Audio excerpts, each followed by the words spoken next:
Okay, so this video is going to be a little different than the last few that I've been doing, mostly because the other ones have been more or less tutorials on how to get through the early game.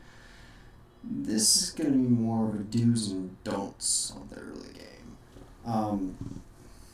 This will range from crystal utilization to just the common mistakes that I'm seeing new players make. And some of it, it's a new player mistake. They're not being told not to do something, or you're thinking in your mind it's okay and it's not going to end up carrying through. Some of it's mistakes that older players aren't necessarily aware they're giving bad information on, and some of it is just you're going to make incorrect leaps in logic, or the game is giving you pretty much bad information on what you should be doing at certain points in the game. So, since this is most likely to go out before my tutorial videos, I'm going to preface this by the fact that saying, I've started this account from scratch. I managed to complete the first two areas of the Summer's Way. I've completed the Giant Summer's Way as well, because I managed to get my GP10 team up and running and then finish that off. And then I've gotten Summer's Way through all the way to the Choose Not 4 event. We're going to start off by talking about some of the things that the game doesn't tell you it's giving you bad information on. First off, what this entails is the game kind of hands you monsters and kind of expects that you're going to use these monsters, but two, that they're going to carry you for a while. And while some of them certainly do have their niches, they don't translate very well past certain points in the game, at which point they're effectively crutches to get you to a certain point of the game. Some monsters it's acceptable, some monsters it's really not, because there are better alternatives that you should be working towards instead that can help you get the progress that you want. I think one of the big ones, feels weird to say it considering how she feels to new players and the amount of progress she helps you make, is Lapis. There's certainly a minimum amount of investment you need to put into Lapis. She's probably, of the ones I'm going to mention, she's one of the few that I have to be begrudgingly say you have to 6-star her, because you have to 6-star her for the Summer's Way. Most of the rest of them, I'm going to say you can get them to 4-star, 5-star if you want to use them as crutches, but then you should ditch them. Realistically, this is the Summer's Way investment, including the 6-star Vamp Revenge set that you're given from doing your first run through Mount Ruiner. So that Vampire Revenge, that 6-star set, you put that on her, you awaken her, you 6-star, you max her, and then you leave her alone. Lapis really helps you with your early game. She's a great farmer. There are a lot of good things she does. The problems end up being that, so one, this right here is a problem. She's pretty slow. The base 90 speed really doesn't help her. The fact that you're only giving her 43 speed from your runes doesn't help either. And the Vampire Revenge sets are not the easiest to obtain early game anymore, considering how they've changed their crafting. That's not to say that this is, this isn't a bad set. This gets you progress in the game. However, the speed really holds her back from being able to help you out in a lot of the later PvE sections, including dragons, giants. She can kind of help you in some of the early Necro, but she falls off. It becomes to a point where eventually she gets subbed out. There are other sets you can use her, and there are ways for you to keep using her into the late game. Not that I necessarily do it on my main account anymore, but it's theoretically an option. So, I'll start with Lapis. Lapis is a monster you're given, told to work on, and then she kind of falls off. Another one I want to mention is Fran. I know a lot of... Fran has always been a point of contention for me, especially with the community, because I don't seem to see eye to eye with other people in the community on Fran. part of that is because of the fact that I made Colleen before Fran really got her big blow up. Colleen does a lot of what Fran can do, with the exception of the immunity buff. Colleen does the healing job better. She has slightly better base stats, and is about the same level of difficulty in obtaining. Colleen ends up, in my opinion, working out better, especially for new and mid-game players, because of the fact that she works really well in Rage, she works really well in Necro, because the combination of her two debuffs and her heal, and the fact that she's relatively easy to rune once you're able to get into dragons. Fran, on the other hand, has pretty, it's not easy to compare them at the moment, because this is level 34 5-star, this is level 29 4-star. So there's a bit of difference in their base stats. However, Fran's issues come in the fact that her skill 3 is not a heal based off of the ally's HP, which means if she's trying to heal tanks, she needs a lot of attack power in order to properly heal them up, versus Colleen does not. The other big reason I have, the biggest point of contention I have with Fran is that people were recommending her back when Fusion was a pain. There wasn't the free Fusion event within Summer's Way, so there wasn't a guaranteed fast way to make Veramos. Fran's immunity buff and her single target cleanse aren't bad per se. However, Veramos tends to be more reliable because of the fact that you're not giving a chance of immunity not being up, and then you get stuck with a bunch of AoE debuffs. Vero just cleanses it. Now, Fran's immunity still comes in handy if you're facing a bunch of stuns, like I did face in some of my TOA matches, but at the same time, Vero's kit just kind of plays a little better. He has more damage than Fran, he brings this HP lead, which is pretty useful. Again, he's a whole lot easier to use now for new players, and his skill 2 does a lot of damage. His skill 2 should not be slept on. His skill 2 does a lot of damage, to the point where he's being run late game on crit damage 4 because of how much damage his skill 2 does to dragons and to giants. I'm actually still using my Veramos on my main in both my giants and dragons abyss hard teams, because of the fact that his skill 2 scales so well and he synergizes so well against those bosses. So as a recap, Fran she's one of those monsters where she's okay to get to 5-star, and then I really hesitate telling you to 6-star her because there are better options. Some of them you do have to pull, some of them it's a matter of fusing. Like Veramos replaces Fran for giants and for dragons, and then you can technically still use Fran in a couple other places, but there's another fusion monster that works out about as well, and that's Riley. Riley being added to the game really kind of was the sort of final nail in the coffin for me in terms of should I be using Fran or not. I can list, Riley, Colleen, and Vero are all reasons why you don't necessarily need Fran. Sure, that's 3 different monsters, but you're not using those 3 monsters all in the same way. And every single one of those monsters has multiple uses beyond the one that Fran might be trying to cover. So, for example, Riley tends to work really well in PvP because of how annoying she is on defense. She has the immunity, she has the attack buff. They're not as long of a duration, but it still works out really well.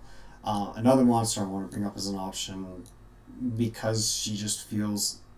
If I've heard people say they use Fran for Steel Fortress. Realistically, I think that's the only area I've not listed that you could be using Fran in. And of the options monsters I've covered, at which point I would actually rather use Delphoy, primarily being that new players should invest in Delphoy anyways.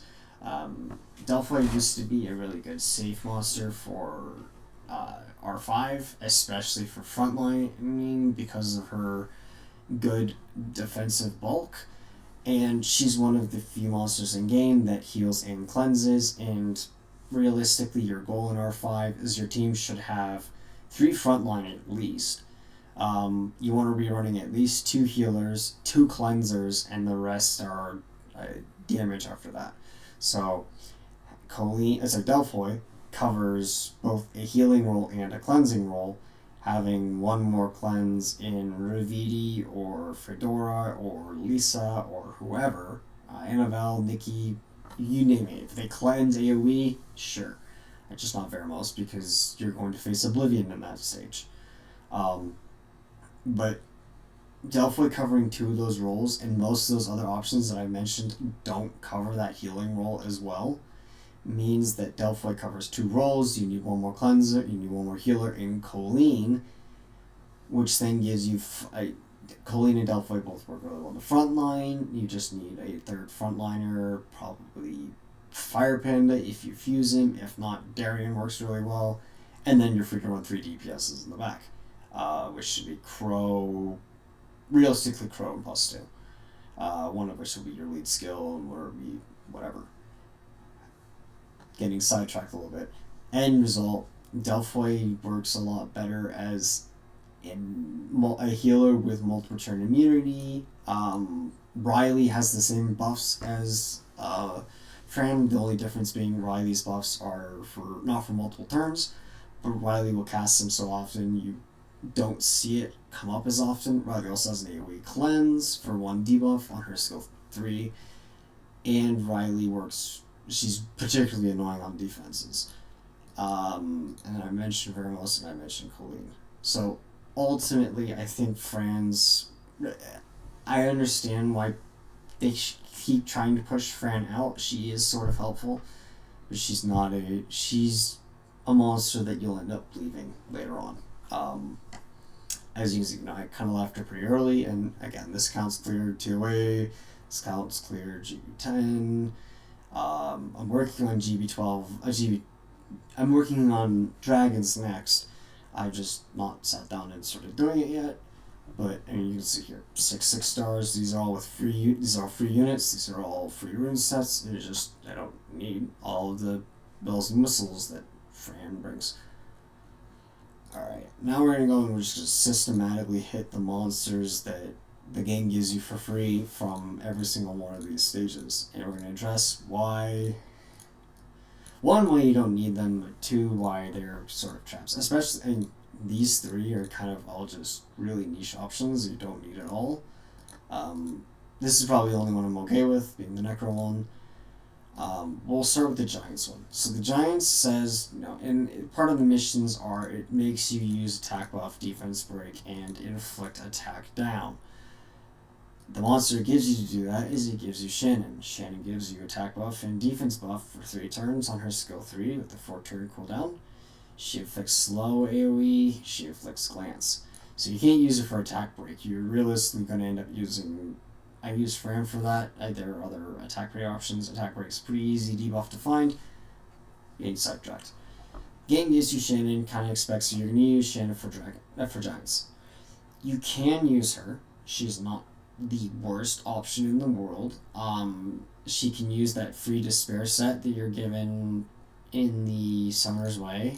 I've currently got it on my Melia because I fused Melia before I started tackling the giant stuff. Shannon can technically use the despair set though because of her skill 2. It's just being an AoE. The big point I have in contention with using Shannon, her base speed is nice for new players because it makes it easier to rune, but you're given free swift sets, and because this only gives attack buff and defense break, I really just don't like it. She feels like she falls flat to me. I hate saying just pull in a 3-star because you're given a bunch of skulls in the early game, but that doesn't guarantee that you're going to pull every single elemental 3-star. But that being said, Megan is just overall a better option to her. You're only getting the buffs for 2 turns, but you're getting attack bar fill as well. You're getting buff block, which in Giants means the boss won't get their attack buff. If the boss has the attack buff up, she also doubles as a stripper.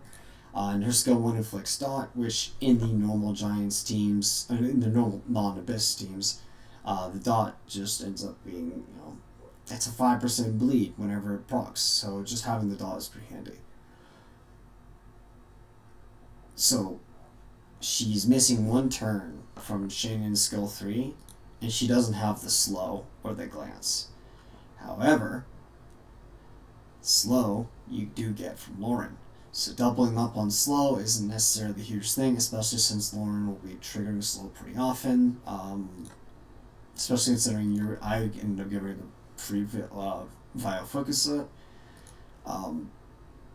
Again, the slow is not enough for me. The skill 3 doesn't do enough in my opinion. Having the slow be AoE isn't necessarily huge either, because you're really just caring about the boss for the most part. Megan can double in for dragons if you really need her as well. She works well on Swift. The big reason I didn't end up using her is because, again, she's an elemental 3-star you have to pull. But if you can get her, she's leagues ahead of Shannon. If you don't, you can use Shannon. Don't feel like I'm scaring you out of her. Just don't take her past 5-star. You can just build her with speed and bulk. At 5-star, the giant's going to have a hard enough time killing her as it is. And because she's not dealing damage, and the boss is going to struggle killing her until it's just her, at which point she's not soloing anyways. So take her to 5-star, leave her if you want to use her. If you don't, that's just my recommendation. just drop her. Dragons recommends another 2-star. It recommends, I think it's 2A here. It recommends Lulu. I really don't like the fact that it recommends Lulu, because of the fact that it kind of baits you into thinking you should 2A her. Not that Lulu's 2A is horrible, because I know they would get crap if I just don't acknowledge that Lulu's 2A is annoying to deal with. But the job that Lulu was trying to accomplish, removes 2 powerful effects, so it's the heal and cleanse, and if they have no debuffs, immunity. So she can work similar to Delphoy. She can actually work as pretty well as a budget Delphoy option if you really need her. The problem is, if you look, this is at 6-star and 2A, the defense is pretty kind of mediocre, which is a problem when you're getting into, it's particularly a problem when you're getting into R5, because of the fact that the frontliners really need a lot of defense, and because you're playing this should be built as like a sort of a fast tank. Having kind of mediocre stats here is kind of an ouchies. But the big reason people used to say to make Lulu is because of the fact that they were trying to push you away from making Veramos. It was Lulu, and it was the other one I heavily disagree with, and I'm fairly certain it's not even recommended anymore, is, I'll find it here real fast. Konomiya. Konomiya is really slow. Its bases really don't help it either. Even at 6-star, this defense is really not impressive.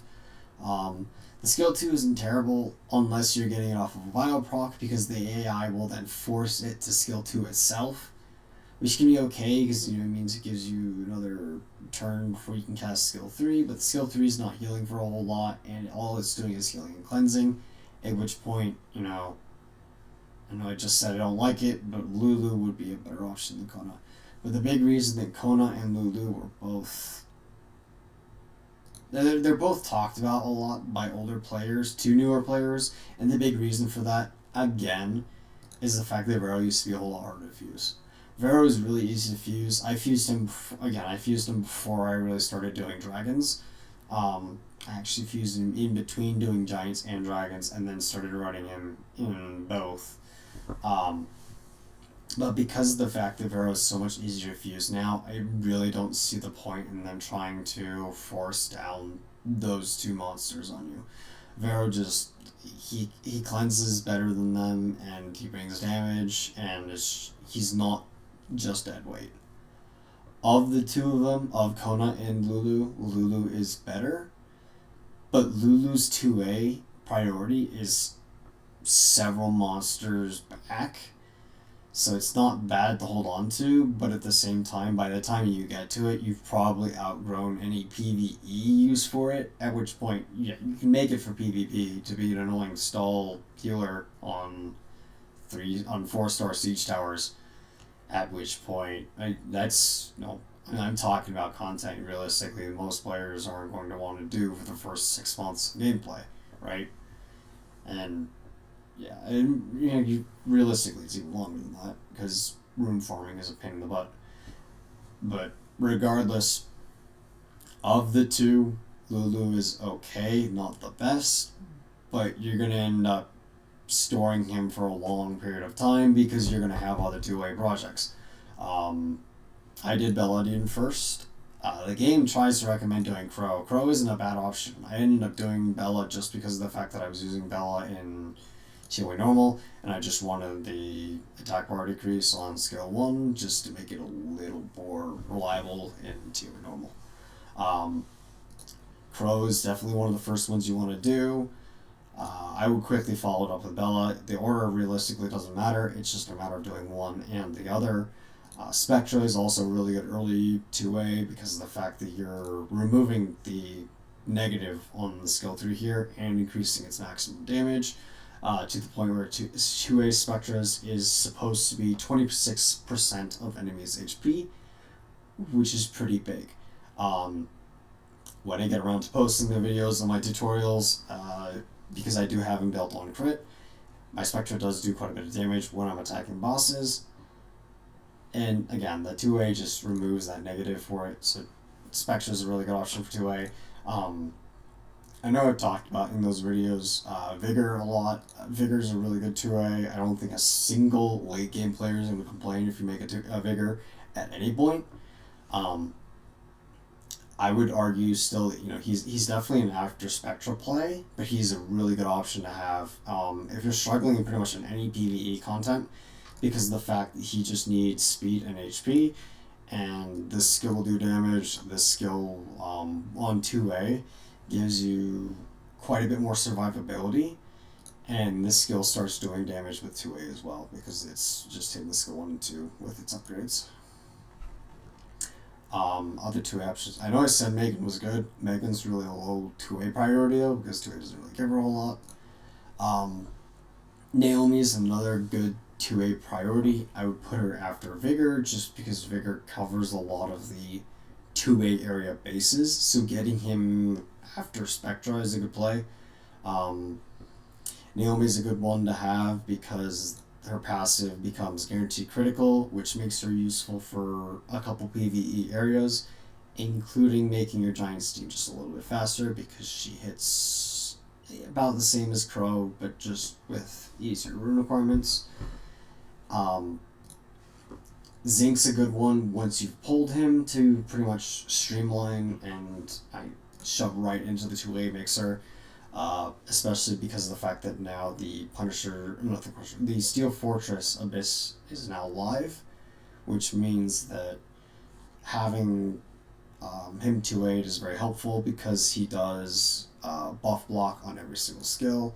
Once you start doing Punisher script, you kind of notice that the shield gets bigger and bigger and bigger as the boss gets higher in level. Being able to stop that shield from coming on at all is just too good. Especially in the Abyss stages where you can't use dots, which has been historically the tried and true test of getting through that stage. Since I covered Zink accidentally and covering just good 2A options, we'll just go back here and address some of the things. He tries to have you make this for Spiritual Realm. He's technically not bad. I would rather make Seek though, because Seek gives you critical buff and attack buff.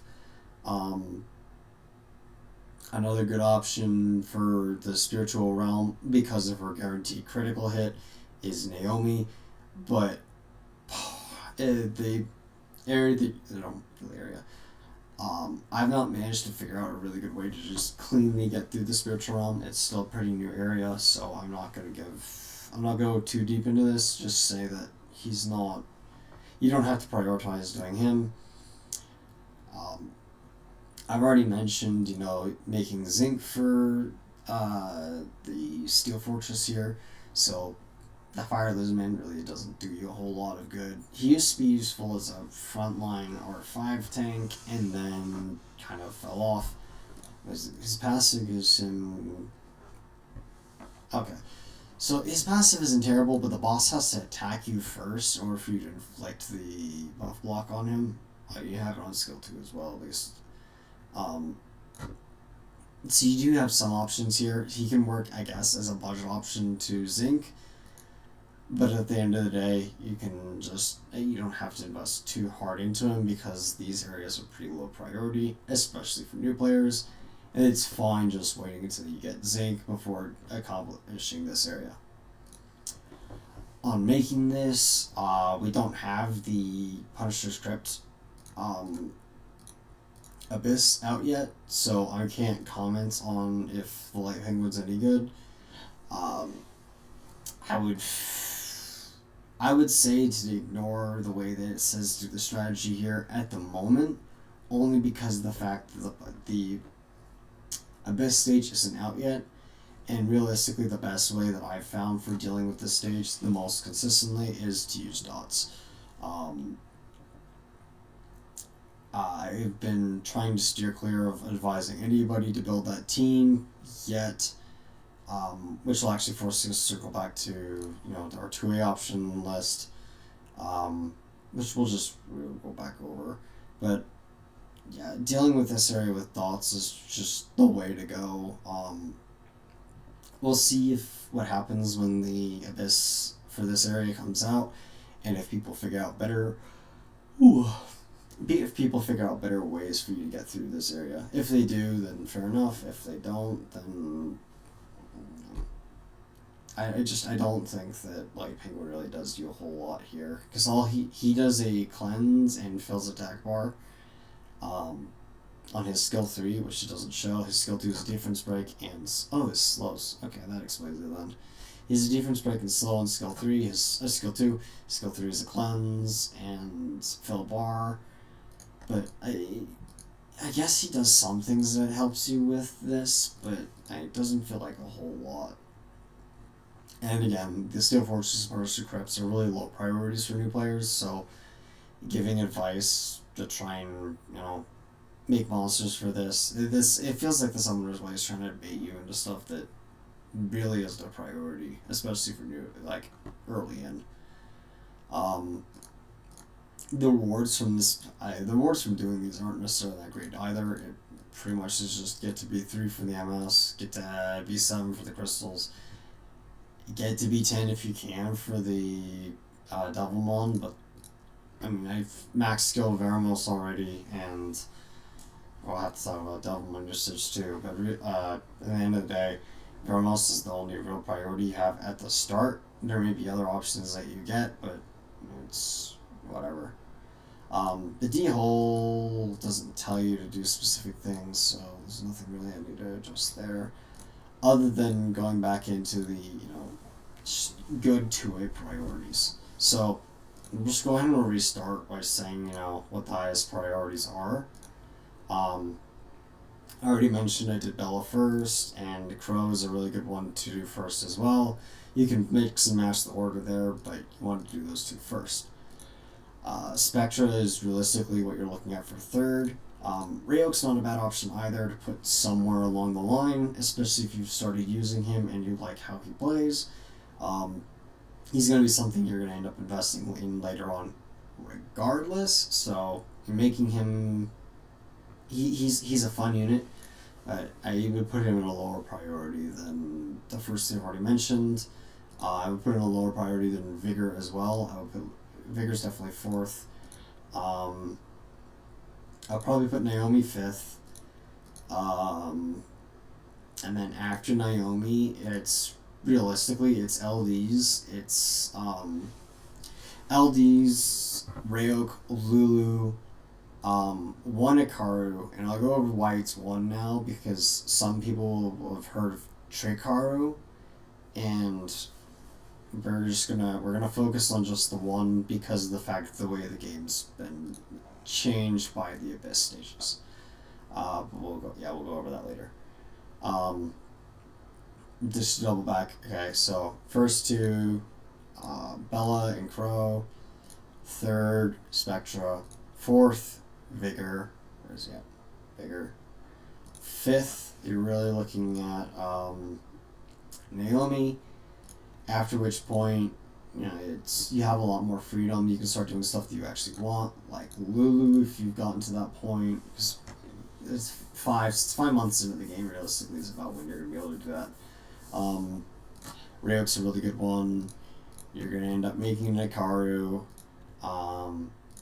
And then there's some LDs you want to watch out for. Primarily Shaman. I know I've mentioned him in my videos. He's probably one of my favorite 2As in the entire game.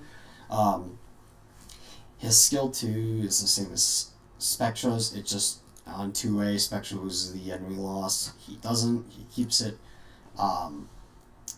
He's one of the reasons why you're gonna use one Ryuk and one Hikaru, because those three work together for Necro alongside a Star and the Water Cannon Girl.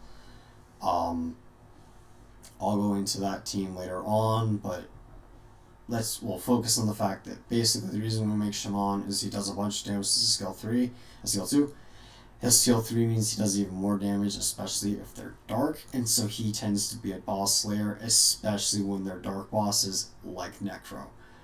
His skill 1 also is a heal, so he's a tanky damage dealer, because this skill doesn't require them actually building attack a whole lot. It just does stupid amounts of scaling with just crit damage.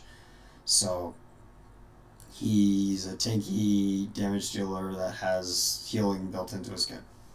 And his skill isn't hard to get damage out of because it scales with attack speed, which you'll end up giving him anyways, to a certain degree. I've already mentioned Zinc, but I'll say him again here. Zinc's a really good 2A.5 because of the Steel Fortress. Again, Steel Fortress Abyss is pretty new. I've not managed to get through it on my main yet because of the fact that I've been farming the wrong area for runes, so I've not been ruining Zinc to then try and actually do anything else. I've been letting it sit. But at the end of the day, Zinc is just a great option for it because of this. His skill 1, skill 2, and skill 3 all with 2A have buff locked, which means the boss isn't getting a shield. Other good 2As, Kali ends up being a 2A you'll make down the line. She's a low priority in the early game, and then becomes a priority once you've actually started getting into the, well, I'll call it late game, when you've been farming runes for quite a while, because you've gotten your B10 teens to Abyss, and you've gotten, all that stuff hunky-dory. Kali's really good as 3-star because her skill 3 gives her invincibility and then gives all allies attack power and attack speed. Her skill 2 is a single target ignore defense. You'll end up using her a lot for a siege, but she's a decent attack buffer. It's, again, the combination of the fact that this gives her invincibility, so she can sit around not getting damaged, being kind of squishy, as long as you give her, the turn to be able to cast that. And then she's got this, which just spikes an enemy into the ground. On the subject of just single targeting no defense, monsters in fire is split. There's 2 of them. Bulldozer's another one. You'll end up 2Aing him. I don't think a single player will disagree with the fact that this will eventually become a priority. He's just not a priority early because of the fact that there's not a whole lot he gives early players, other than a single target ignore defense person for the light essence farming, which there are better ways to try and get through that, and you don't need him 2A to do that either. You can just use Noble Bulldozer. And then the last one, before I have to start talking about the dots, because I know I said I would, is Copper. You make Copper and Bulldozer both 2A, not because they're actually gaining anything in skills, but because they get a little bit in their bases. It's not a super significant amount, but it's enough that it starts making a difference. The big thing to remember is that Bulldozer just needs defense and crit damage to do damage. Copper, however, is conditional, where he needs to be, he needs at least double their defense in order to ignore defense. They're both single target, but you're going to be using Copper against things you know don't build defense. You're going to be using Bulldozer against things that are building defense. I'll mention Darian here as well, and one other. Darian's really good for new players. He doesn't need the 2A to be useful because this is the big reason you're using it, and the fact that these are okay. This is a defense break, this is an attack break. They both scale with his HP. His passive is a big reason people use him. That's just because it reduces the damage that all of his allies receive by 20%.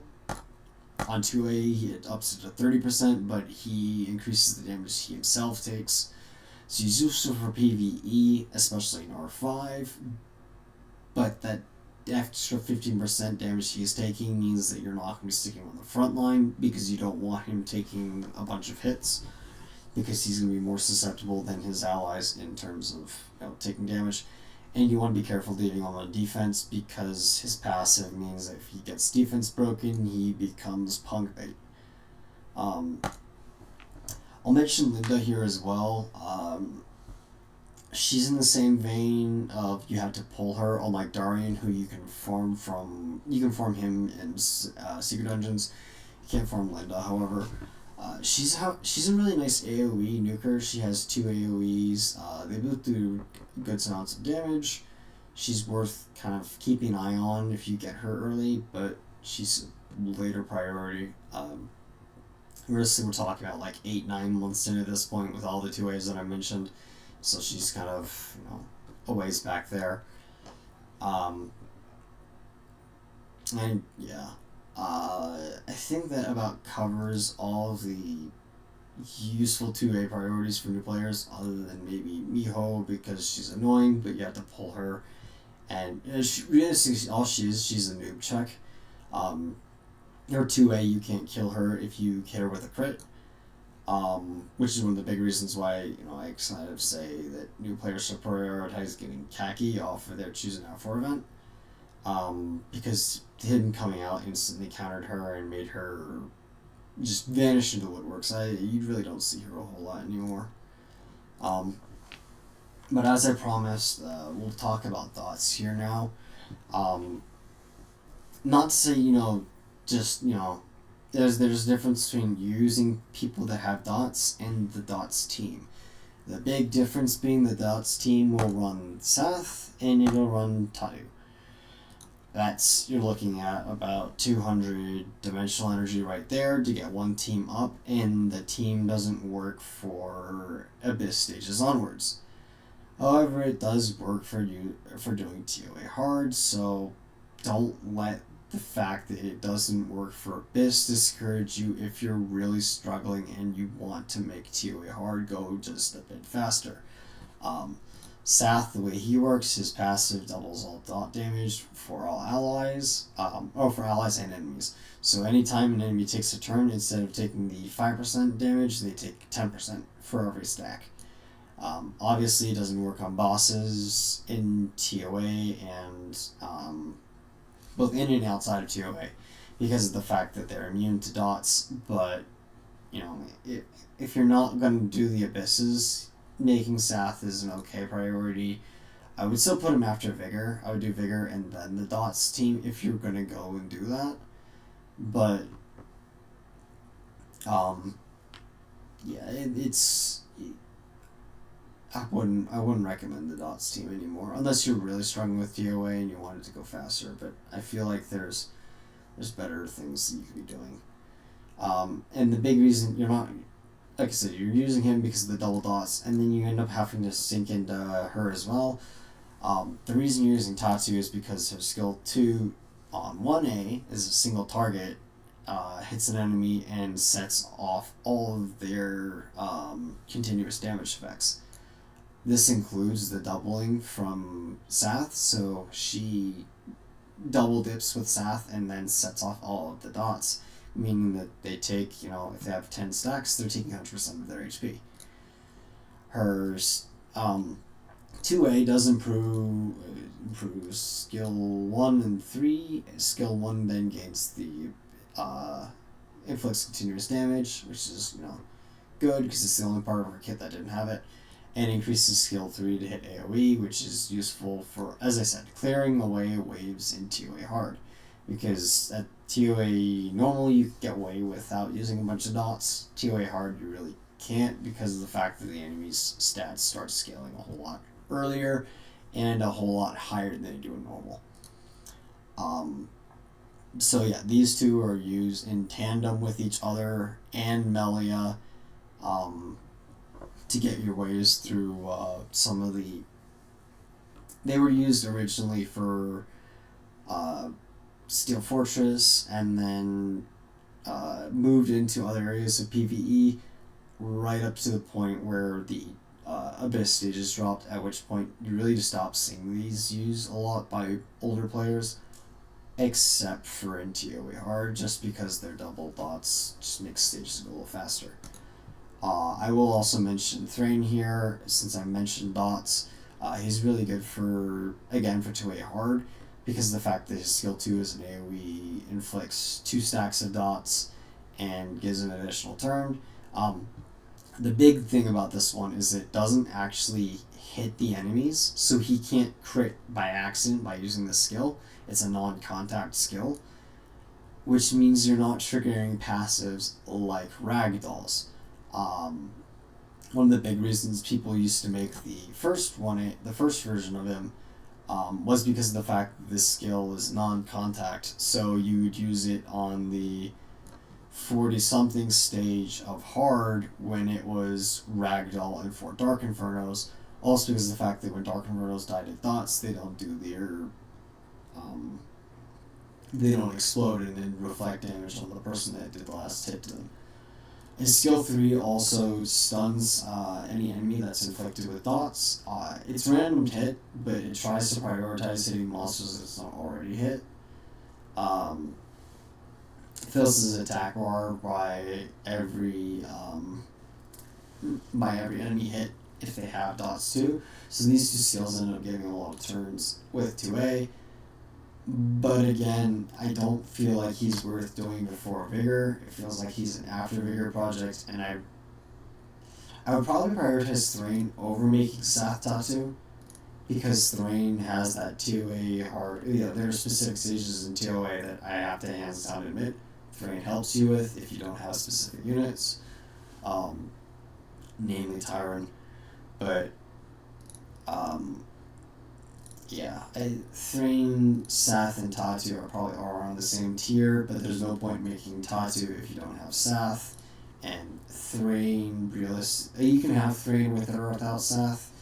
You can have Sath with or without Thrain. You can run both of them together. It's just up to you.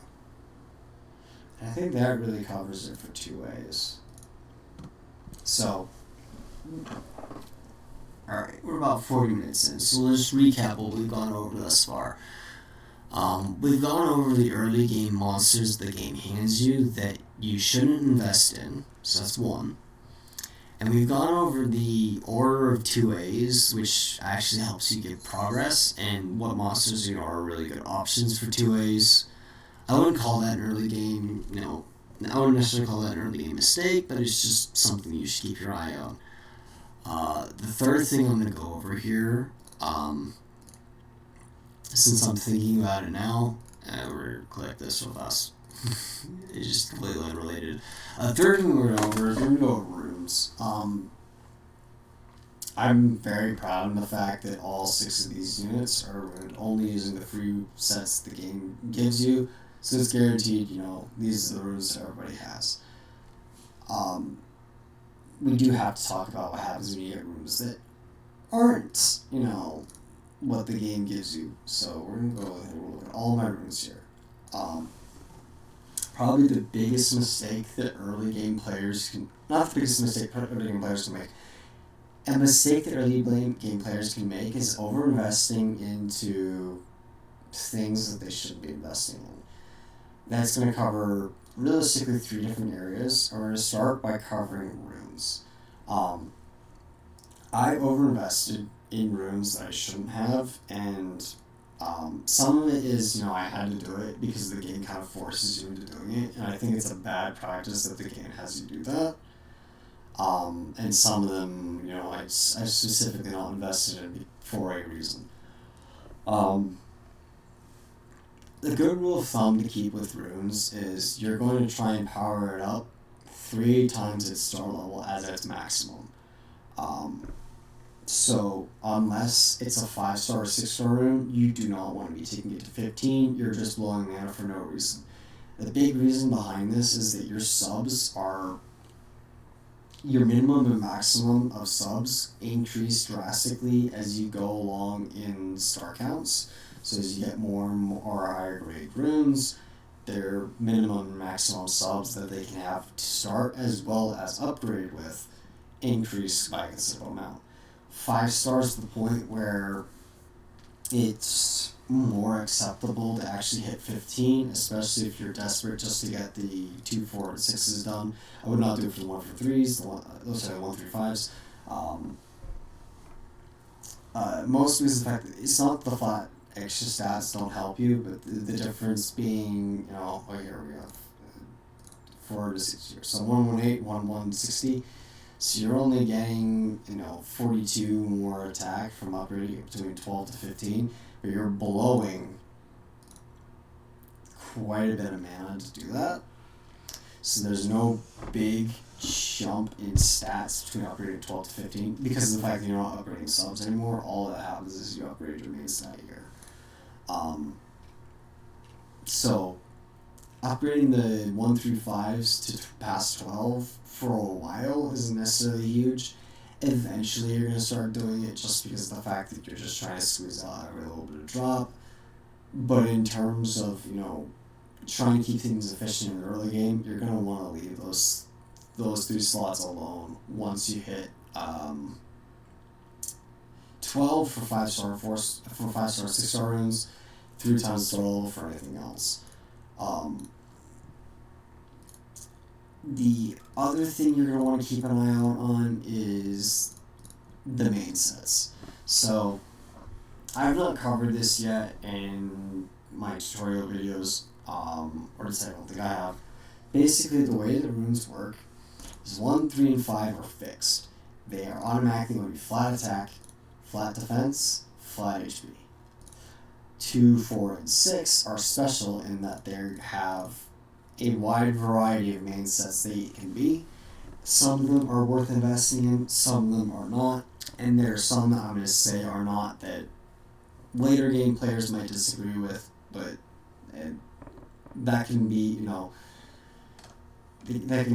just splitting hairs. The big thing here is that,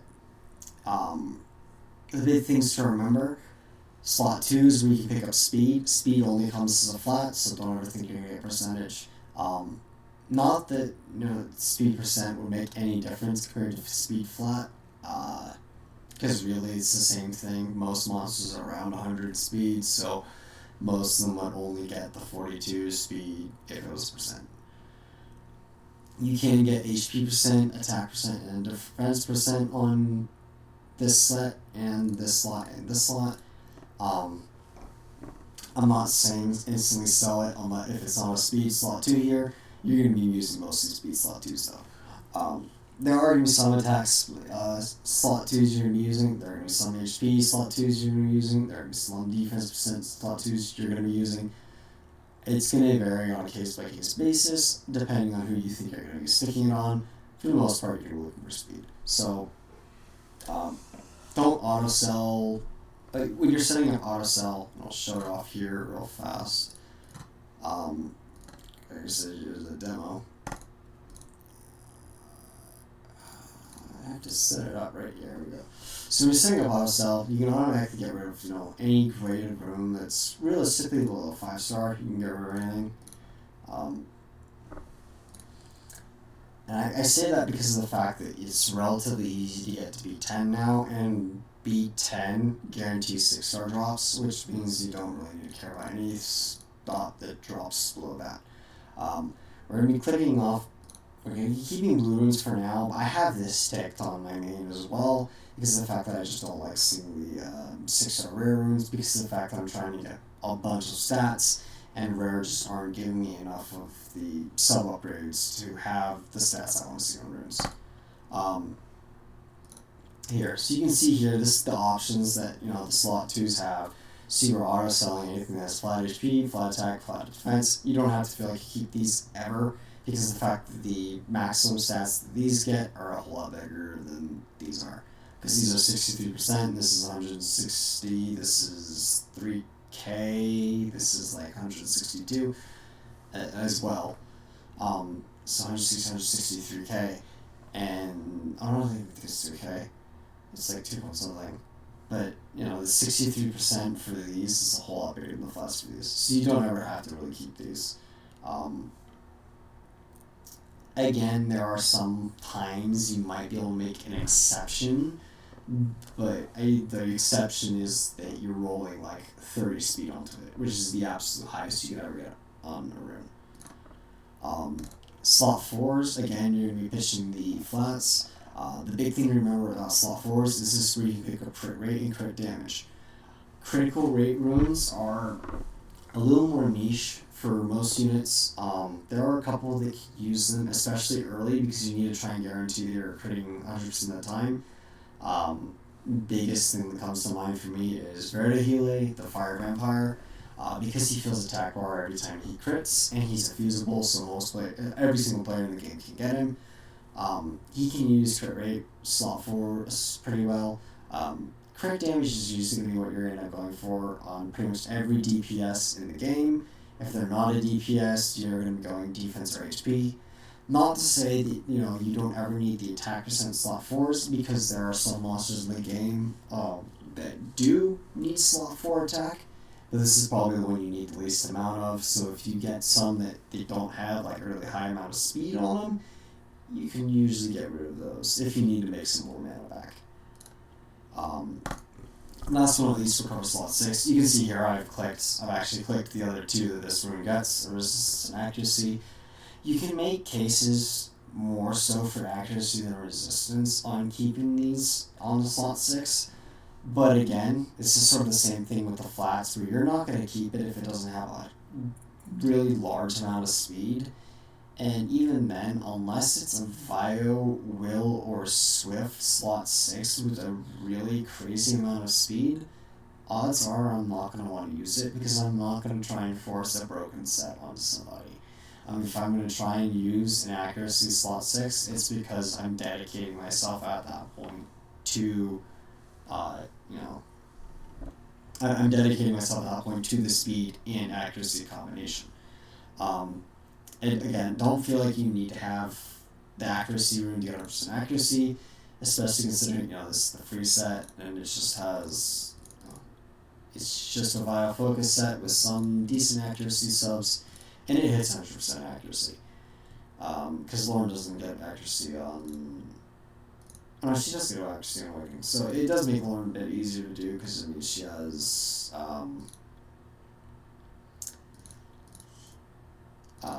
here, so the base accuracy is 0%, so she has, an extra 25% from Awakening. But, some still needs to have 75% accuracy on runes, which most later game players, if you ask them how much accuracy you need, they'll say 80%. They won't say 100%.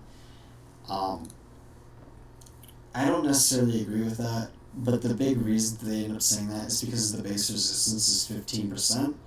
So once you hit 85% accuracy, you're there's basically no reason to go any further, because the way the accuracy resistance sort of it's 2 rolls. If you're basically throwing a dice against your enemy throwing a dice, and you're both using your accuracy modifier versus their resistance modifier. But defenders usually end up winning that fight. So what ends up happening, and by defenders I mean not you. When you're fighting against AI, it's not you. So if you roll the same, or if they roll better, then they're going to end up succeeding. And most late game players will end up finding that accuracy resistance is a myth anyways, because of the fact that we've experienced having 100% resistance monsters getting hit by monsters we know don't have 100% accuracy. So, you know, take accuracy and resistance with a grain of salt. It certainly helps to have some, not to have zero, you know, like my Spectre does, which did come up several times in 2.0, I will say. It was noticeable when he was getting resisted a lot near the end, that he didn't have any accuracy investment. So it's noticeable when you have none, but it's not noticeable after, like, let's say about 50-60%, you stop noticing it as much. And 80%, again, is typically considered the soft cap. I think the last thing I need to mention about runes is there are some sets that you start using, and there's some sets that I don't use anymore at all. So we'll just cover a bit of both of those now.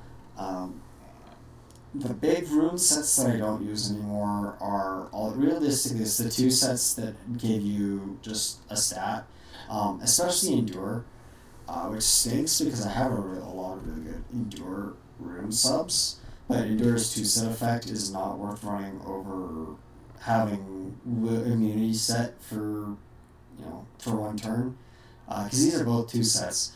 This gives you immunity for your first turn, versus this gives you the chance of your opponent not hitting you with a debuff when they attack you. Versus this is they have to strip you in order to be able to hit you with something. I don't really use focus either on my main account. There are the odd monster that might be holding a focus set just because that's what it autofilled me to. But for the most part, I'm not using focus on it. On pretty much anything. Maybe the odd TOA hard monster just because I don't think I've touched my Rika in literal years. Energy for the most part I don't use. There are a couple monsters in the game that are able to run like will double energy because they don't really need the force set, because they're just trying to be built as a really, really high tank, and you end up going like you're aiming for a bunch of HP and speed subs on these. So if they don't have that, you definitely don't really need to keep a hold of a bunch of energy runes. Guard's sort of the same thing. It's another one, kind of like the Endure. Not the Endure. Guard and Blade are they on the surface look like really useful 2 sets, and they help you out quite a bit on several monsters, including some of the defense monsters that I listed earlier that ignore defense, Copper and Bulldozer.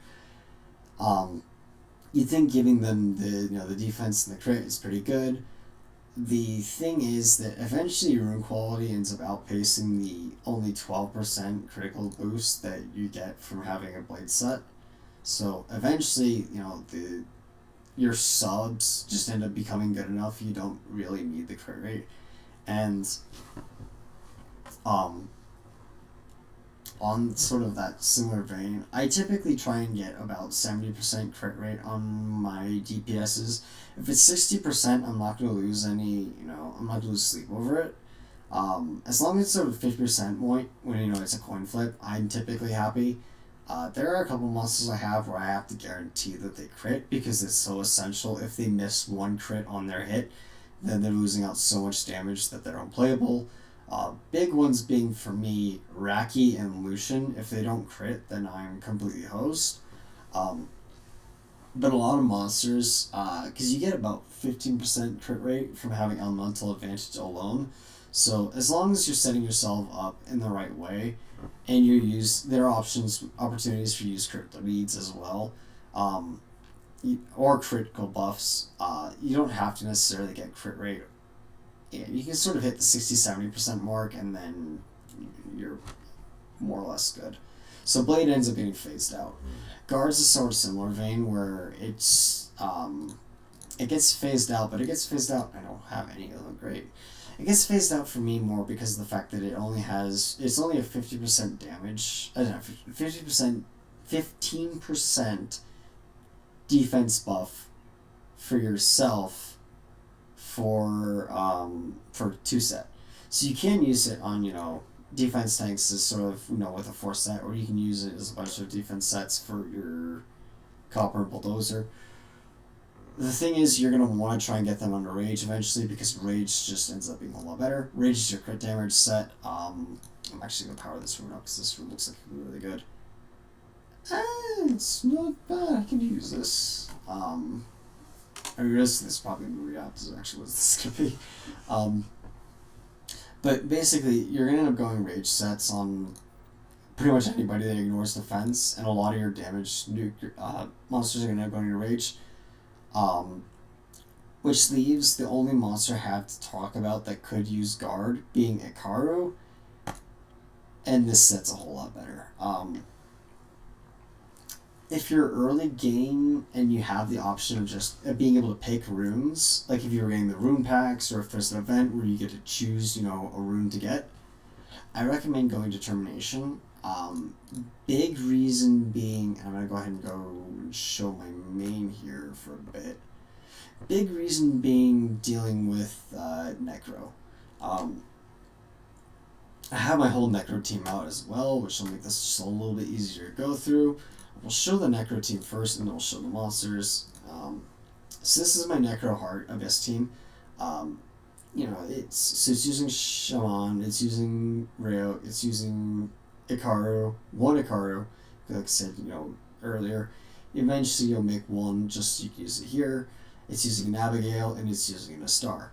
The way that Ikaru works, I'll explain it as I'm visiting him, is that he does a group attack every time he gets a turn.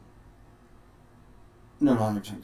The way his skill 2 works is that it grabs more allies, up to 3 additional allies, based off of his defense. Now, in order to cap that, you need about, there are exact numbers for it, but basically you need to get over a certain defense threshold in order to do it.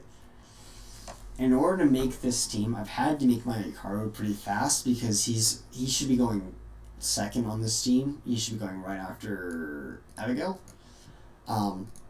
His defense is high here, but this is actually not enough on his own to do the grab 4.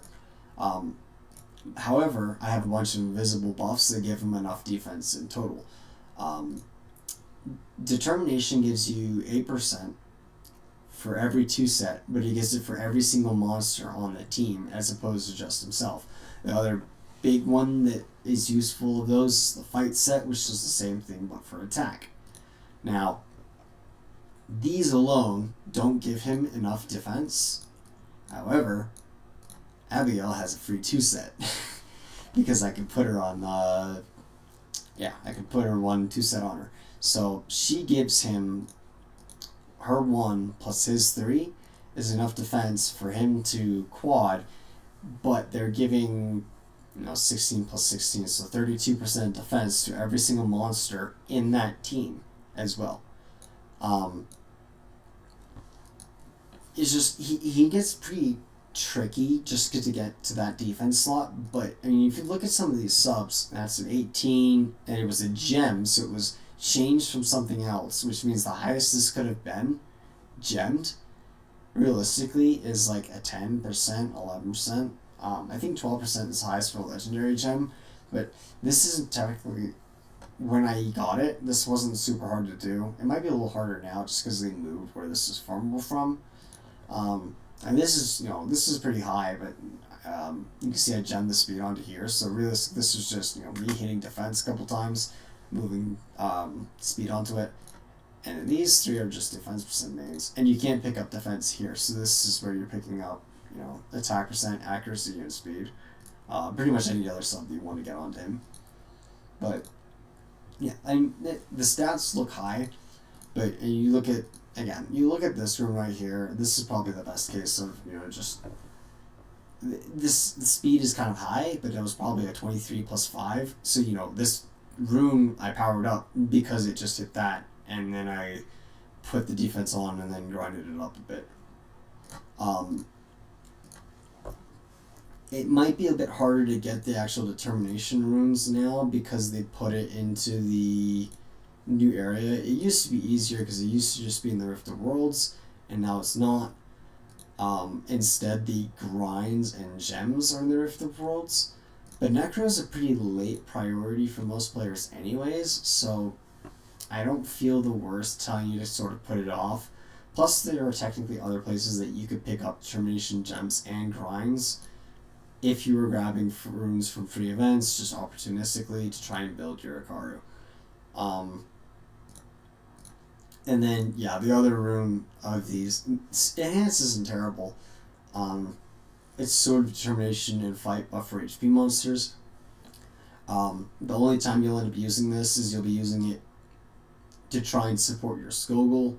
I think the big one is you run this triple on a Leo, so then you run it Leo, Skogul, and +2 in Arena. My Leo's on triple fight because I use my Leo with my Lucian. Fight's probably the biggest one, and one of the few reasons why I actually should be trying to learn how to do the wind area, just because having fight sets is very helpful on monsters that are there to do debuffs that don't necessarily need a two set effect because they're not running Swift anymore and they don't need a bunch of turns. Just sticking this on, so you're getting 8, 16, or even 24% more attack on all allies. It can be pretty big. Shield, there's still some monsters that can use it, so I'm not gonna ward people off of that one. Revenge, sort of the same thing. Fatal and Blade share a weird interaction where it's not necessarily one's better than the other. They both have their uses.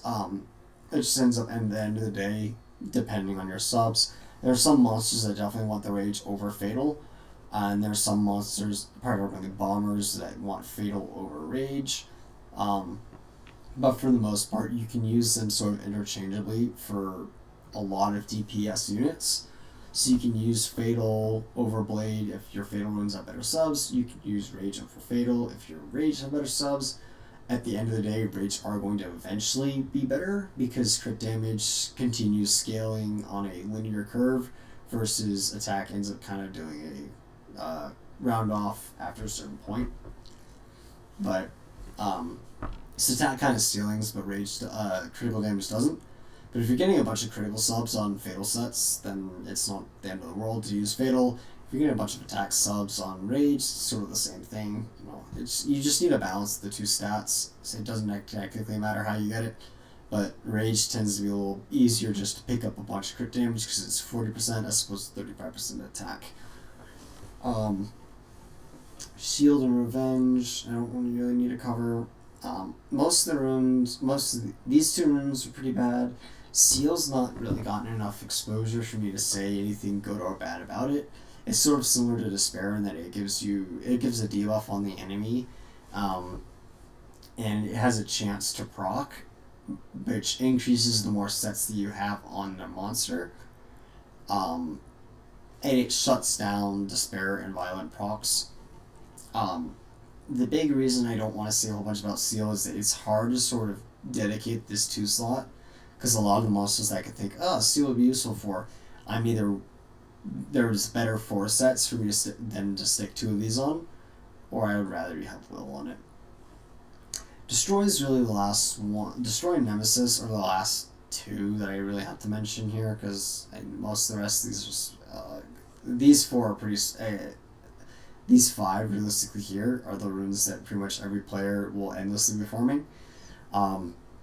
Nemesis and Destroy you'll end up picking up just because you're trying to farm Vampire and Rage.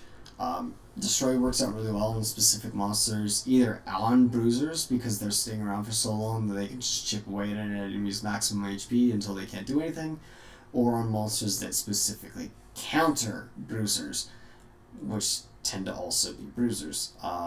Laika's a big one, Fengyan's a big one.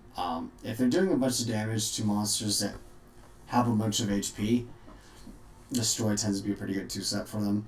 Nemesis is another one where it's useful to have on monsters, especially if they're more supporty kinds, because when they lose HP, they gain attack bar basically.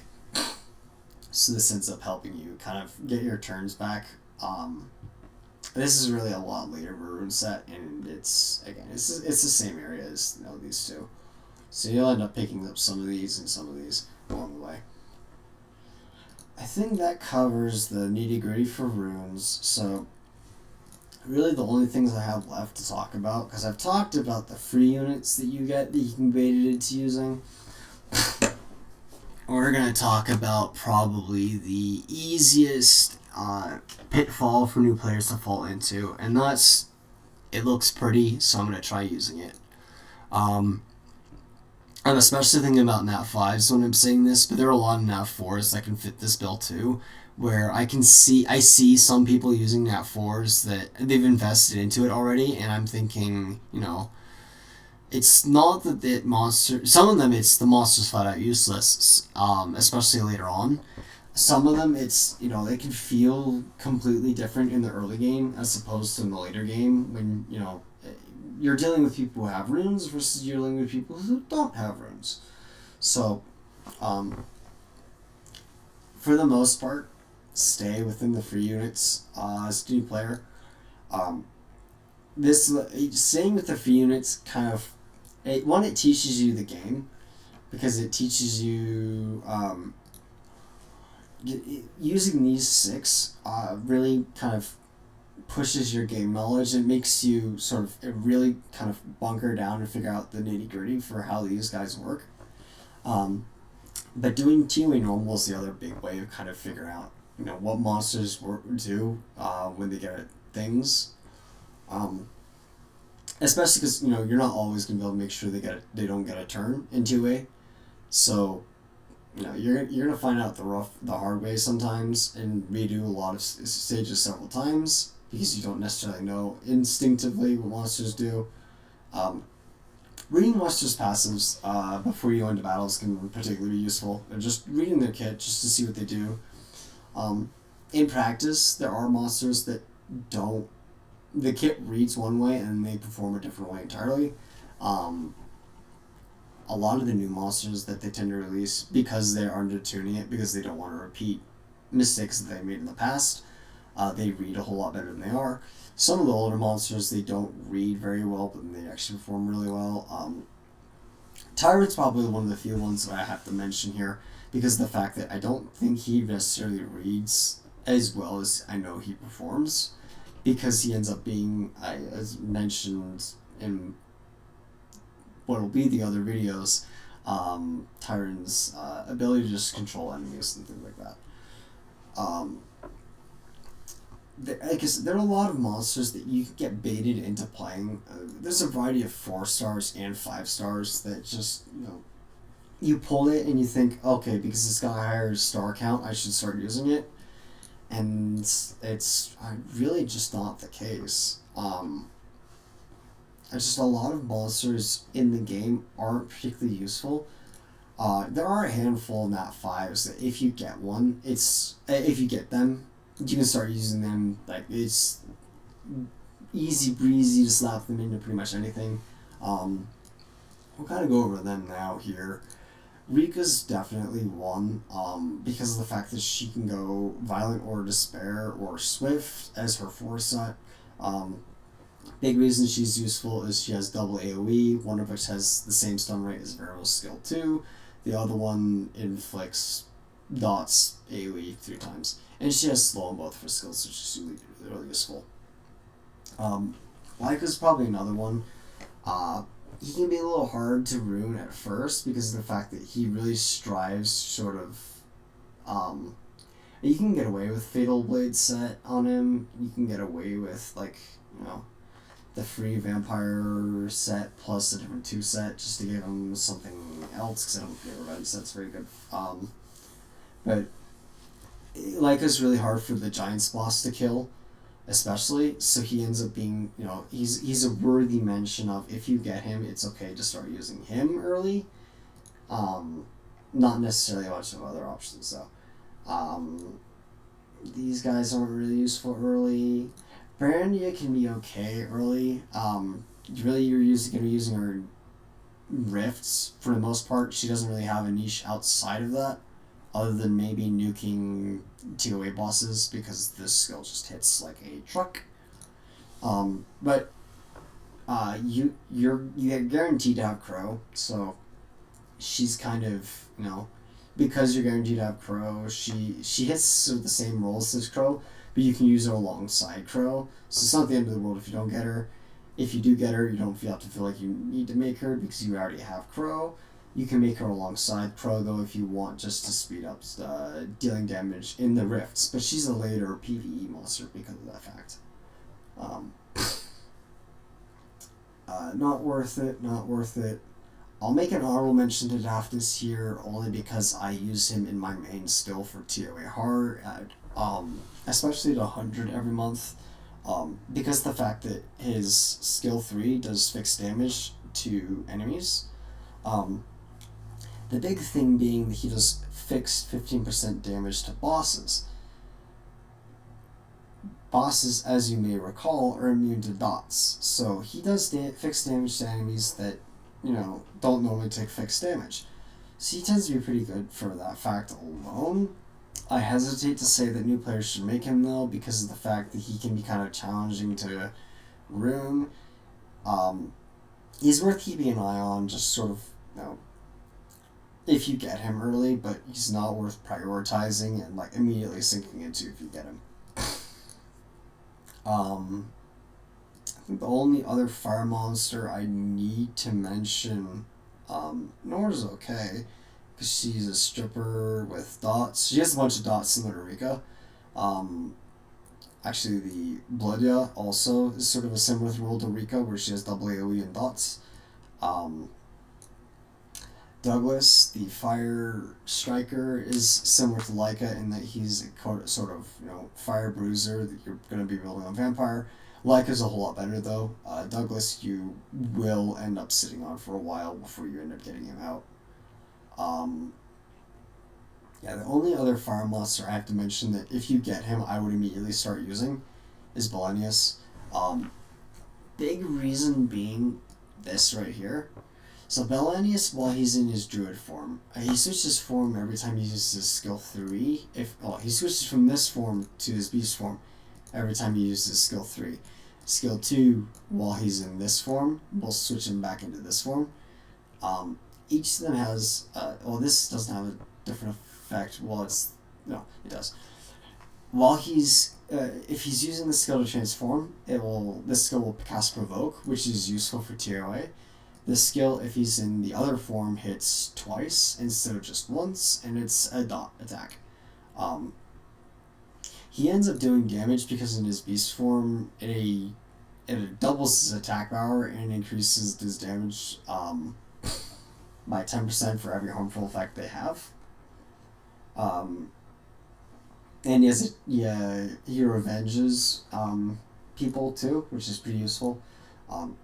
He's definitely a really good option for the early Despair set, which I actually did on... It was a Euro account that I had reset when I was playing alongside a friend. He makes things a lot easier because of the fact that he has double AoE, so he uses Despair really well, and he has attack bar manipulation on here too.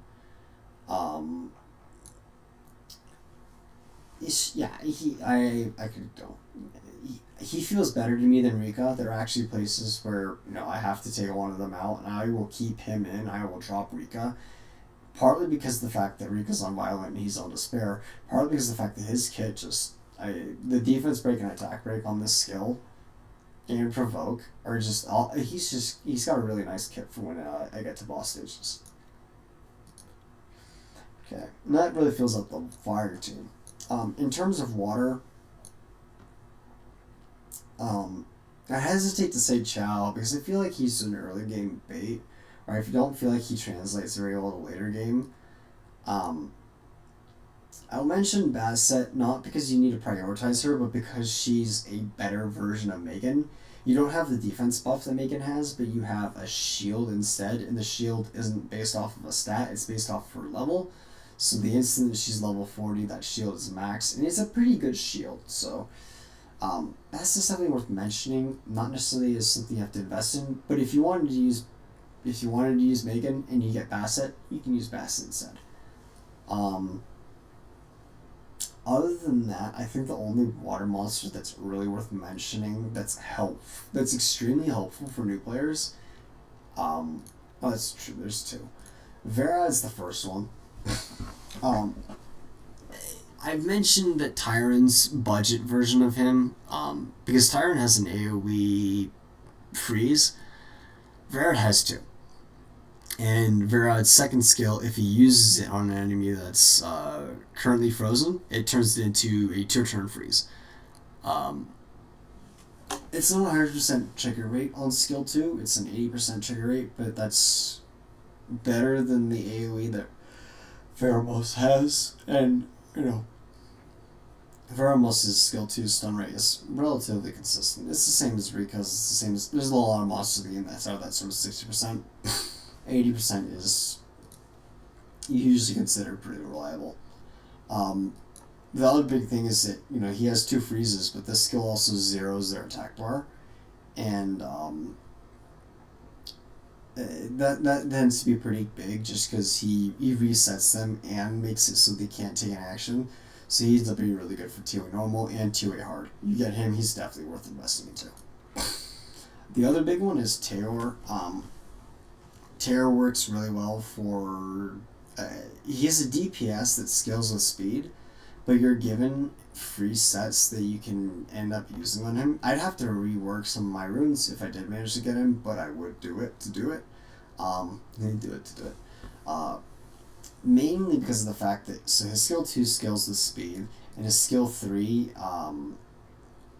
hits one enemy and then hits everybody else, dealing half the damage of that first hit. Slows everybody other than the target he hits, decreases their attack bar, and freezes the enemy that he did target. The freeze isn't necessarily a big thing, especially considering PvE. It's useful if you're in TOA and you hit one enemy, guaranteed to CC them, and then you're trying to reset everybody else's attack bar. But when you're attacking bosses with this skill in Giants and Dragons, you're resetting the 2 towers, which means in Dragons you're resetting the immunity tower, in Giants you're resetting the defense break or the attack buff tower, or both. That combined with the fact that this is single target and high damage, and he gives himself speed buff, which means the next time if he crits, and he's guaranteed to crit if he's if they actually buffed him a bit, so if they're slower than he is, then he's guaranteed to critical hit, which makes this skill a whole lot easier to build especially for Dragons, but I say especially for Dragons.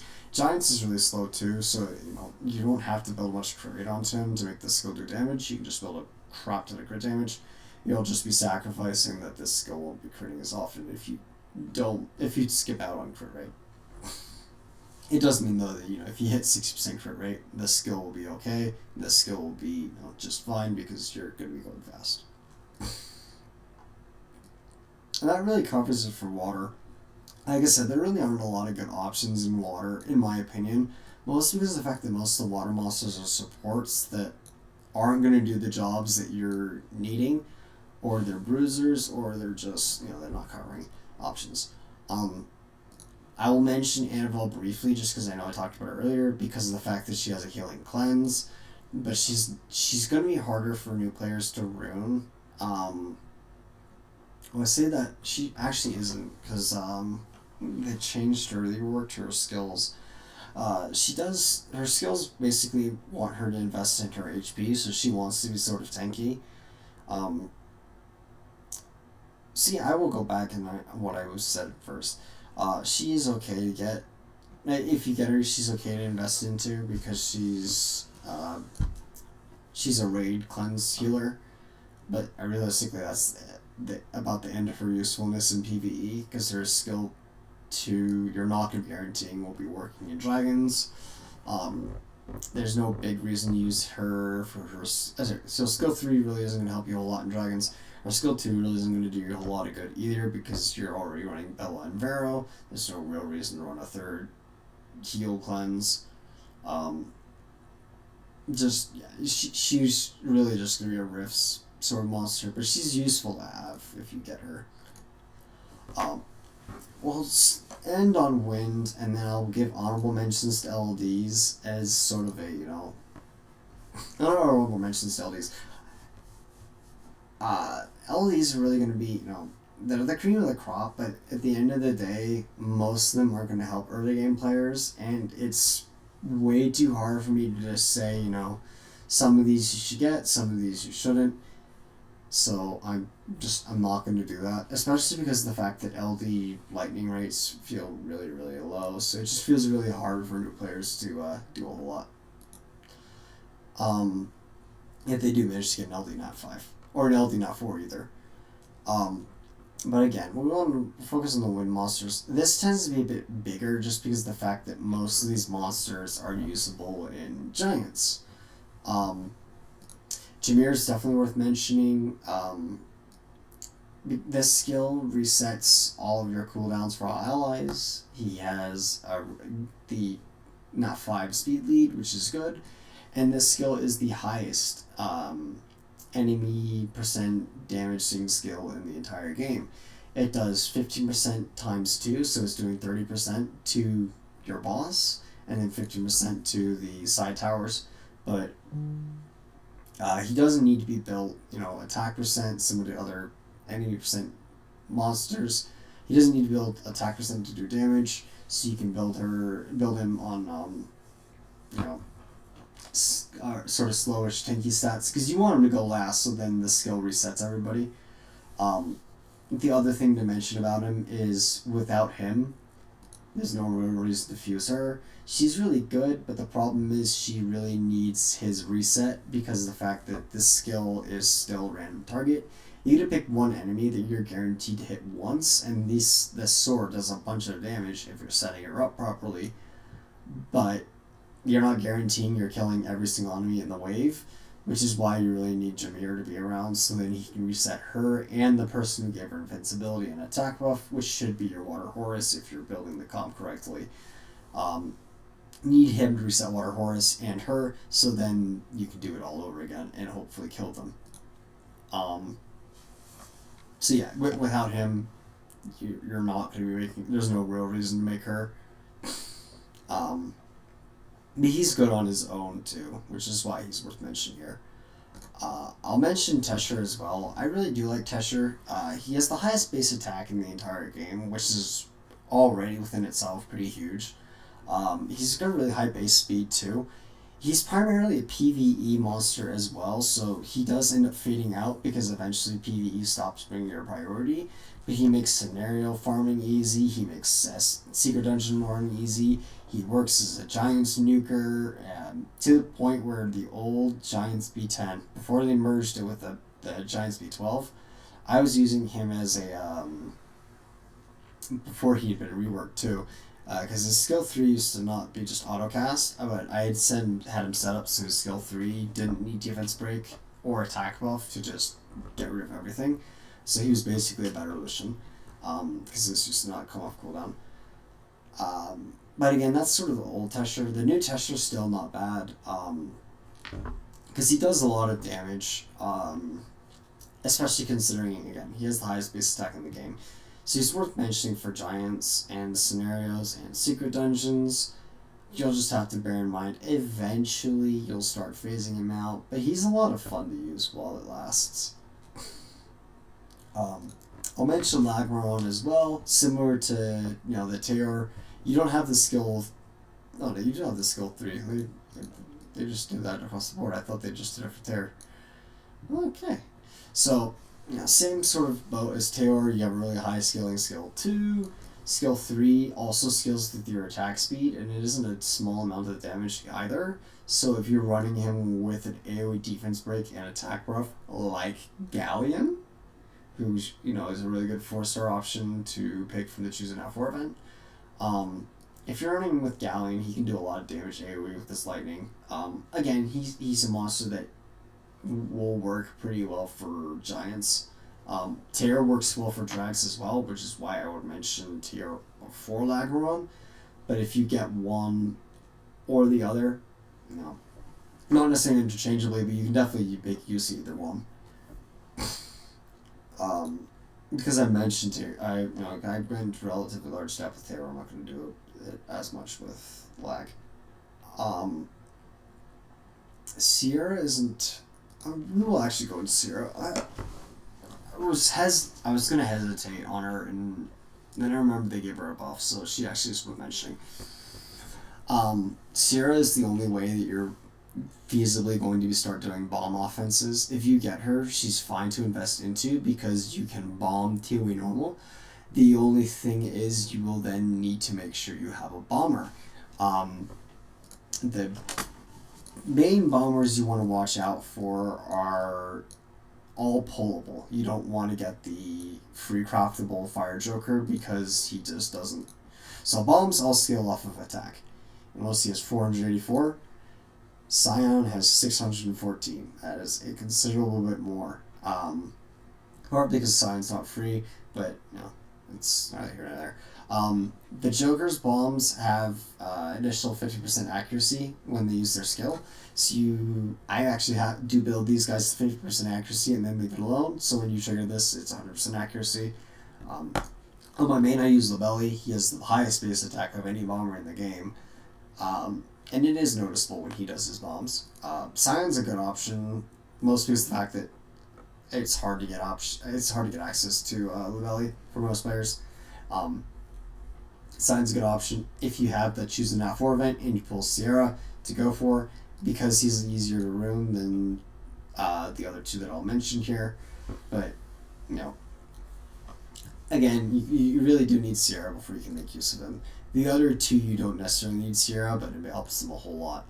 The other two being Malika and Taurus. I pulled Taurus, so I can mention him now, and I'll mention him in my videos as well, I'm sure. He does have a bomb, and the skill 3 he does is increased skill cooldown for all enemies, which is that's pretty big. That ends up coming up as sort of an anti-reviver, but also that helps for TOA because you're forcing them to use skill 1 for a turn at least. If they don't get stunned by the bomb going off. Malika's is a defense break and attack break. Both of those effects, help you kind of speed your way through TOA normal. Malika is being used over Taurus initially because of the fact that the defense break and attack break. Dover is their LD friend who also does it. If you pull Dover and Sierra and go nuts, Dover's a good option, but I don't want to go, like I said, I don't want to go too much into depth of LDs because the lightning rates for them are really low. But yeah, Sierra's the only monster in the game that detonates bombs, and similar to Jameer, she has a 24% speed lead. You're not really going to be using her for Giants. As I said, you're primarily going to be using her for TOA to try to sort of get through TOA faster, but she also requires you're going to be running a bomber with her. And you'll have to keep in mind the bomber does need to go before her, so you're going to have to do some speed tuning as well.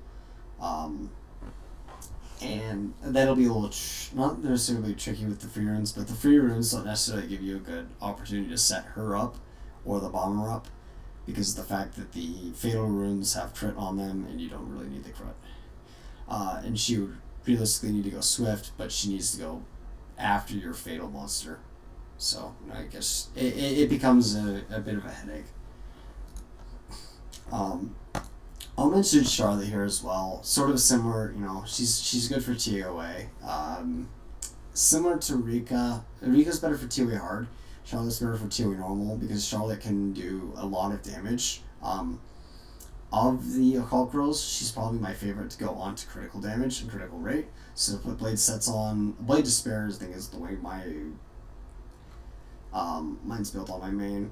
But her skill 3 decreases enemies' attack bar and increases allies' attack bar and inflicts glancing hit on enemies. So it's a pretty good skill, and she has the same skill 2 as Rika, so she has a decent chance of proccing stun. But again, she's good for team normal because of her double CC here, and she actually does do a pretty decent amount of damage. Realistically, the only other rune monster that I'll mention, because they're easy enough to rune, I'm not going to say these after. The only one I'll mention because of the fact that they're hard for the game to get rid of once you've used it is Fangyan. Especially this buff, I think he actually is worth mentioning that early game players can start using him. He's really scary, especially if you're a new game player and you see him on defense and you try attacking him, because he's a defense tank that does crazy amounts of damage based off of his defense. The tricky part comes in that you'll end up needing a balance of HP and defense, so he doesn't get one shot by, single target ignore defense nukers.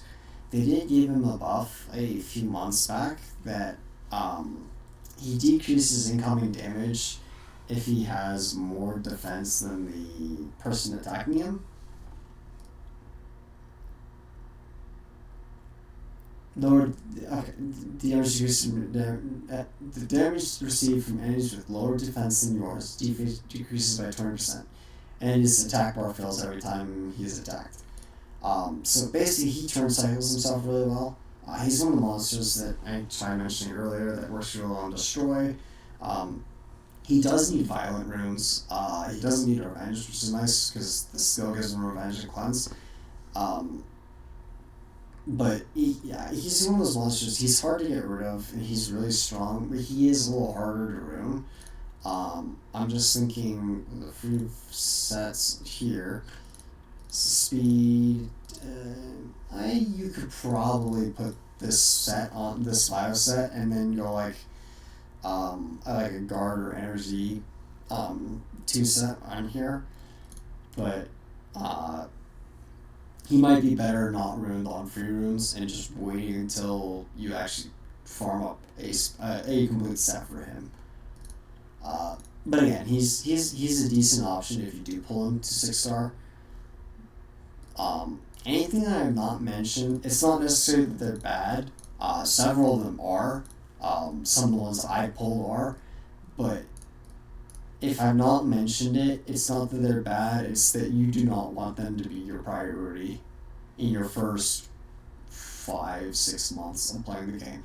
You want them to be your priority to make, after you've completed the Summer's Way, after you've been farming runes for a while, and you have the ability to actually build them.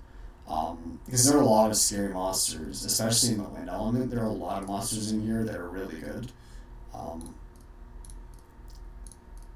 We'll cover Nat 4s briefly here, just because I want to cover... I did it in my recording for my second part of Summer's Way. We'll just cover Nat 4s real fast, because there are a couple Nat 4s that are good, and there are a couple Nat 4s that choose your Nat 4 event.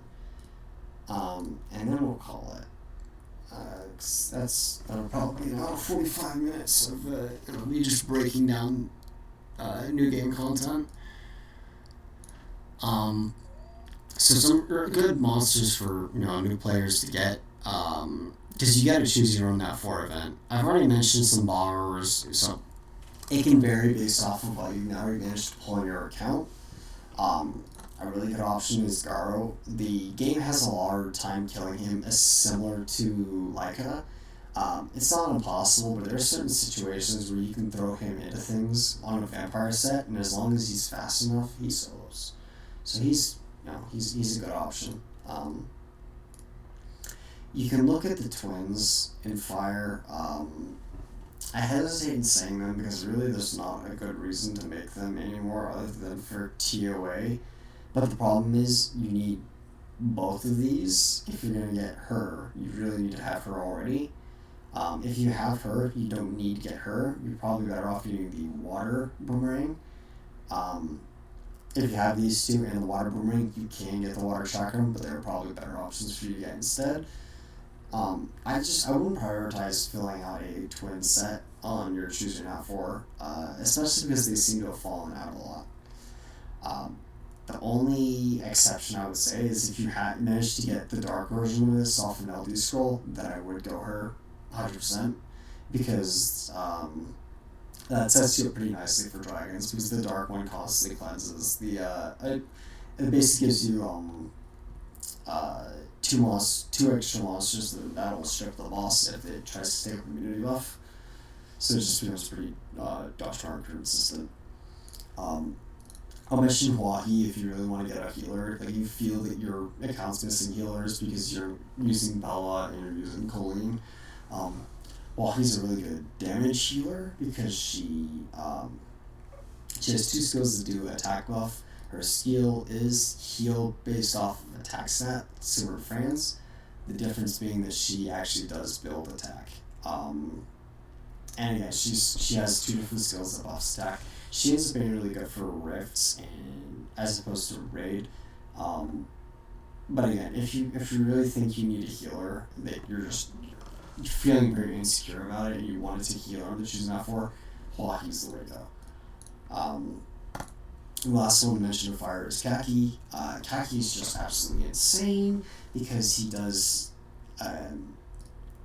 this passive right here. So all of the enemy wishes cannot crit, so that means their damage is sort of ceilinged. But they have a really high damage floor because of the fact that they can't crit. These skills have been given an enormous amount of conversion from with their stats to deal damage. They have really high damage modifiers to the point where if they actually get Oblivion so they can crit because the passive gets turned off, they do crazy amounts of critical damage because of the fact that just these skills have ridiculous scaling.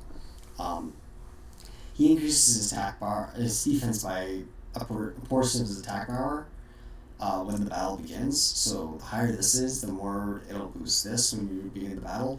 And his damage also additionally does extra damage based off of his total amount of defense. So he gets both these stats end up going into his damage calculation. And he's pretty easy to ruin because of the fact that he doesn't need crit at all and he has a high base speed. Actually, I would argue that he's a better DPS if you really need an AoE DPS than the Wind Joker, which we'll get into in a bit. My hot take is that you should not be taking Wind Joker. In water, there are a few decent options. Gallon's probably the absolute best monster in water to pull, because of the fact that this skill right here on max skill up has 100% chance of inflicting defense break, and it gives a lot of attack buff. I kind of mentioned it, when I was talking about lag. He also has a guild speed lead, but if you, because you'll be running him with lag, that means you would make lag do even more damage because you're boosting all of their speed. He's a really good unit because of that. Zaladin's worth mentioning, but you have Crow, so there's not a real reason to get her. It's sort of similar situation to Brandia, where you can get her in double dip, but you don't need her because you're going to be making Crow. If you pull her, it's fine to use her, but I wouldn't necessarily force yourself into getting her from the Choose Not 4 event. I sort of mentioned the chakrams already. The water boomerang is probably your highest priority if you pull any chakram, but if you pull a wind chakram, honestly, I wouldn't bother trying to complete a set.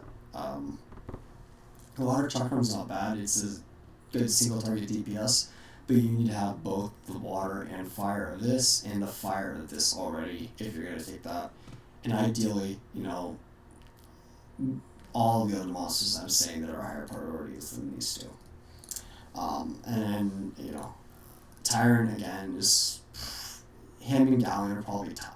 Him and Galleon might actually be tied for the best option here, just because of the fact that he's sort of again AoE freeze and slow. This decreases their attack bar and hits twice if they're slowed, and also inflicts AoE glance. He's sort of a budget water dragon. However, most late game players actually use him over Water Dragon in the TOA Hell, not Hard Hell. So the difficulty after that. He's obviously a very good unit because of that. And he does have a Nat 4 speed lead, which is useful if you don't have any Nat 5 speed leads yet. Like you've not pulled Zero or Jameer or anything else. And that really covers it for water. Wind, I mentioned Delphi earlier in this video. I wouldn't necessarily say she's a priority to pull from the Choose Not 4 event, but she's another option, if you're dead set on getting a healer and you have Quahi already, you could opt into Delphi, but again, I wouldn't necessarily place a high amount of, importance on that. I'll mention Skogul. Skogul's a really good option to take because of how key he is. I mean, his damage is really good because all he needs to be built is HP with some speed. Because of the way his skill 2 works, it just does a bunch of damage based off of his own HP. I could mention Necessity, but it's probably better to pull him. He does end up becoming, an important piece later on because of the fact that he's comboing with your Windowing Armor and your Fire Frankenstein. But I wouldn't pick him on the Choosing Out 4 event because I feel there are better options that sort of start getting you moving through the game than him. Brian's a decent reviver if you really think you need a reviver, but at the end of the day, I wouldn't recommend it. I got through the whole game without using him either, because I didn't pull him and I didn't pull Tyrant. I would have used Tyrant over him, honestly, if I had the option to use non-free units to get through the content that I've already cleared. The last monster that I'll mention, because I'm going to mention it as a don't pick it, is Lucian. I know that's going to confuse a lot of people because either you're new to the game and you've heard Lucian's good, or you've been playing the game for a while and you know Lucian's good. I'm not saying he's bad. I'm saying that he is ridiculously hard to rune for new players to the point where he is just not worth it. They did make it slightly easier recently when they changed the towers to level ups, so you can get the attack, the crit damage, and the wind damage all for him, which all give him considerable boosts on his skill 3, which is the only reason you're picking him. If you have everything else that I mentioned, then go ahead and grab Lucian. The only thing I would say is that you're going to have to bear in mind he's not going to do the damage you think he's going to do for a very long time. You're going to be waiting around to get him rune optimized, and you're never going to be happy with whatever his stats look like. I have only just managed to get to a point where I'm happy with my Lucian, and the only reason I'm happy with my Lucian is because I found a way to make it so he does 25% additional damage because I pulled a LD Nat 4 that synergizes well with him.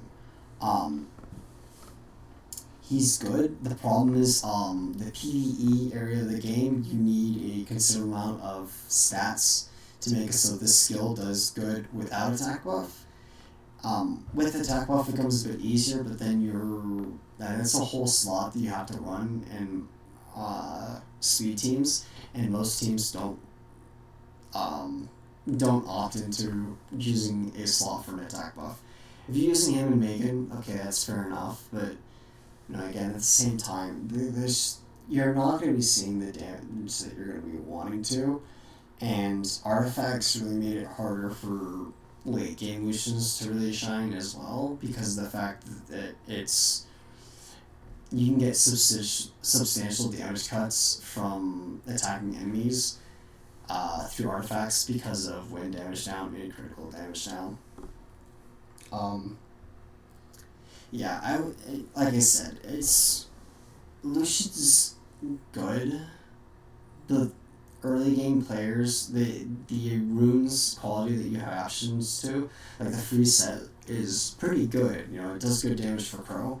It does not translate very well when it's stuck on Lucian. Lucian really needs a lot of resources dedicated into him, especially skill ups too. And that skill up thing will be the last thing we'll end up covering before I stop recording.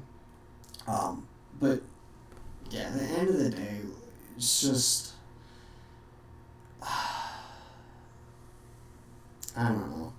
I really wouldn't recommend Lucian. It's so hard. Knowing that he's a good monster, I know I'm gonna get a lot of crap for saying that. But at the same time, his floor before he's usable is a pretty high level of rune commitment that new game players just don't have access to. I don't think that the game has been made made easier enough by the fact they made the level ups the way to get the tower stat boosts to warrant using him instead. Because it's just, it's not, he has such a high bar of minimum stats that he needs that it's just, at the end of the day, he's good, but for early game players, there are other monsters that you could be taking off the Choose Now 4 event that are going to help you more, that don't need the same amount of crazy investment that he needs. Alright. We will end here talking about skill ups because I have a Devilmon, and I'll just go into, the do's and don'ts of Devilmons. So, do's. You want to use Devilmons and not 5s. The way that, skill ups work is you have to feed monsters that are the same monster. So you need to be feeding Ifrits to Veramos, you need to be feeding, Magic Knights to Lapis, etc., etc. It doesn't have to be the same element, it just has to be the same monster. Obviously, Nat 5s are a whole lot harder to get than Nat 4s, so you should be feeding them the Devilmon as your first priority. That being said, Vero is definitely the first priority you want to be making when feeding your Devilmon to, because he's just especially to get his skill 2 maxed, because you're buffing your stun rate every single time here, and you're giving him additional cooldown, and this is an AoE, so just super worth to have him max skilled. After that, because again, I have a Devilmon, so what should I be deviling here? Now, I mentioned already, Nat 5s are good options. So I do have 2 Nat 5s that I pulled. Problem is, neither of these are actually helpful for me right now. I could still skill up this one, because this one, of the 2, is the one I would prefer to start using. But I actually do have another option to skill up with Devilmon. I would not be picking Nat 4s. I definitely would not be picking Nat 3s. As tempting as it would be to skill up Lauren, because I don't want to farm Cowgirls. The other option is 2A monsters. 2A monsters, in order to skill them up, you have to farm up another 2A variant of them. So you can't just skill up Elodian with normal Inagamis, you have to 2A another Inagami to feed it into them. Because of the fact that, that's quite a bit of investment. The D-Hull energy takes a while to recharge, because it's 1 energy every, 4 hours, I think, at base. And there are ways you can make it so it starts recovering a little bit faster. I'll just double check here what it is. See how far, if I can even, helpful. Nope, that's not helpful. I mean, you can see, I have 45 minutes left on that timer, but, it's, you're getting, I think it's a 2-hour timer at minimum, which means, you're getting 12 a day, and you need about 100 energy in order to be able to 2A people. So, it's just, like I said, it's not worth trying to, if you're really dedicated, you can farm up their skill ups that way. Me personally, I've never done it that way. This is the only other monster in the game I would find acceptable to do this. We'll skill it up here. Not to say that every single 2A in the game is worth doubling, or worth having max skill on. There are definitely some that are more worth than others. I consider Bella worth it primarily because, the big reason I wanted to use Bella is I was using it for the skill 1 upgrade. Getting this would be very helpful. The attack bar recovery on this isn't terrible. The heal and attack bar recovery on the skill 3 isn't terrible either. So it's not the end of the world if I don't max skill 1 and max everything else. But, Bella's not a terrible option. There are a lot of 2As that don't gain a whole lot, so you'll have to sort of read and sort of figure it out yourself. But the good rule of thumb I find is that unless they're getting a cooldown up or they're getting their effect rate 200%, it's probably not worth it. The cooldowns or effect rate. The exceptions being in Rayok, Spectra, Shaman, and Ikaru, because you're using them as DPSs. Naomi as well, because you're using Naomi as a DPS. That's the Wind Marshal Cat. And Vigor 2, because I don't think Vigor does it for cooldowns for all of his skills. Yeah, this one's a cooldown, so it's worth doing. With this one, you're doing just for the heal and for damage. Vigor you're maxing because he's water, and World Boss likes water monsters. Vigor and Khan are like the best 2 monsters that are free units that are farmable, that are really easy to get for World Boss, to the point where I'm going to do more research before I do this eventually, but on my main, I'm going to end up making 60 of one of these. So I have 3 full teams for World Boss of just them. Akaru, again, he's water, so it's worth having him maxed, but the big reason you're doing it, you want to do it just for this, for the skill 1, because he's going to be hitting with other people when he's group attacking. Having this upgraded as well is useful because it was the damage that he does when he does that skill. Rayok, same deal, because he's constantly group attacking. It actually is helpful to have just the extra damage. He also does get effect rate for defense break on his skill 1 as well, which is very helpful. Because I don't think it increases his chain attack amount with skill 1, which is the big reason why Rayok's so much fun. You do it for Spectra. I forgot it does do a cooldown, but you're doing a Spectra because this increases damage, and this skill just does so much damage, you want it to be doing more. Shoan's the same way. And I'll confirm that Zinc doesn't get... Okay, Zinc's worth doing just for these 2. For these, the effect rate up, because you're getting it up to do quick math here, 70%. Which is, it's a pretty reliable trigger at that point. But yeah, most monsters in the game, like Megan, for example, you don't need really 2 air. There's not really a whole lot that she gets. It's one of those things where as you get better at the game, you'll start reading their skills, you'll start reading their skill ups, you'll start figuring out sort of as you're playing, okay, these things would be helpful if I had more of it, these things wouldn't necessarily be helpful if I don't. And yeah, so once you've max skilled Vero, you can, if you're getting the nat 5s that I mentioned that are really useful for you, you can invest in them.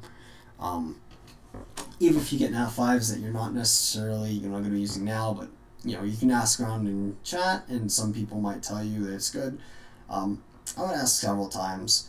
I would also make sure you're trying to get into a good guild, so then you can ask your guildies for help, because at the end of the day, you're going to be learning a lot from experiencing things and from asking other people, just so long as you're asking the right people, because some people are going to give you good advice and some people are going to give you bad advice because they're intention. Sometimes it's unintentionally trying to mislead you, and then sometimes it's intentionally trying to mislead you. I'm specifically trying to avoid giving anybody bad information and just to give good information here. Last but not least, I think not last but least, I think that covers just about everything. Because we've covered runes, we've covered monsters that are good, we've covered monsters that are not good, we've covered monsters that are free that we've given and are worth keeping to a point. I'll really just end with the fact that, again, these 6 all have runes the game hands you either through hands you in some way, shape, or form through Summer's Way. I've only ruined these monsters through Summer's Way. These 6 have managed to get me pretty consistent GV10. It does fail maybe once every 30 it fails, but that'll change once I improve my Vermos, so my Vermos actually starts doing damage, because this isn't critting yet. When this starts critting, this will start doing more damage. Yeah, at the end of the day, don't slack on these free units right here, especially Vermos. Some players will give you old information where Vermos wasn't good. Some people will give you old information. Will thus say that the Water Phoenix is better to bake over him. Yeah, don't listen to them. Don't slack. Go ahead and use the free fusion event. Make your Ramos, farm up your Brelodian, farm up Lauren, farm up more Laurens because her scopes are very useful because it gives her effect rates up and cooldown.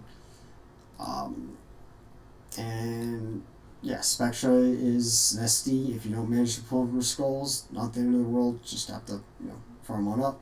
The only monster that's free that I use that you don't have to farm up is Crow. You can farm up Crow if you want to get skill ups too, but the game does hand him out as the Summer's Way, so don't feel pressured into having to farm him as Nesty. And that just about covers it. I hit 2 hours on the mark, so thank you all for watching this long rant of do's and don'ts for early game, and hopefully I will catch you guys next time.